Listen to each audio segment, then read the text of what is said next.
Now we're going to be doing two different drop tests. You guys already know front-facing drop and a side drop. Side drop being one of the most common type of drops, and front-facing drop to really test out the durability of that screen. So first, let's go straight into the side drop. This is shoulder length, both drops. We're going to be doing this in 3, 2, 1.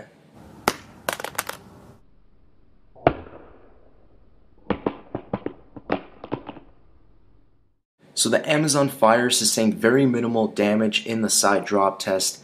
I don't know if this is due because of that rubberized plastic rim, unlike some of the other phones out there, but it really just bounced off that one corner, and honestly, if you really pulled it out brand new, it would be really very difficult to see. I was having trouble actually showing it to you guys right here. It was one tiny ant-like nick, but pretty much all of the other corners were perfectly fine, flawless, as if it's brand new, except this one corner. So let's go straight into the front-facing drop now.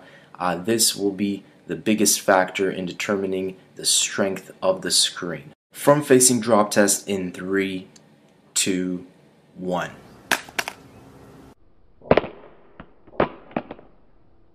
Like the majority of front-facing drop tests, unfortunately the Amazon Fire did not survive, and although the drop was at an angle as well, front-facing screen did shatter, not so much on the bottom, but more of top left-hand corner, going towards the middle of the device.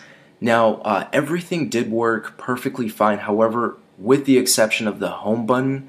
When I actually tried to click that, I would get the quick dynamic display of the lock screen, but then it would just disappear, so I'd have to access everything through the power switch on top of the device. But besides that, everything worked perfectly fine. I actually did a third drop test just for the fun of it to get that flat on look I was really hoping for. The results didn't really change much at all. Overall, I would say it's a decent phone. It's just what you would expect from any normal drop. I was kind of disappointed with that button not working though. I was hoping for just a cracked screen, but that button glitched out as well, so that was kind of a disappointment. But still a nice phone in my opinion. That's pretty much it, guys. Thanks for